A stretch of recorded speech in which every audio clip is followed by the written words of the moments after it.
રાજકોટના પંચાયત ચોકમાં અકસ્માત સર્જાતા એક વિદ્યાર્થીનું મોત થયું છે।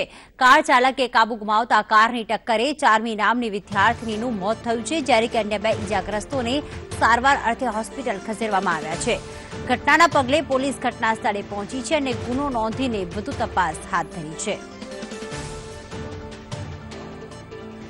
तो कार चालके स्टीयरिंग परथी काबू गुमाव्यो અને તેનો ભોગ બન્યા ત્રણ લોકો, જેમાં એક વિદ્યાર્થીનીનું તો મોત થયું છે, જ્યારે અન્ય બે લોકો ઇજાગ્રસ્ત હતા। તેમને હોસ્પિટલમાં સારવાર અર્થે ખસેડવામાં આવ્યા છે।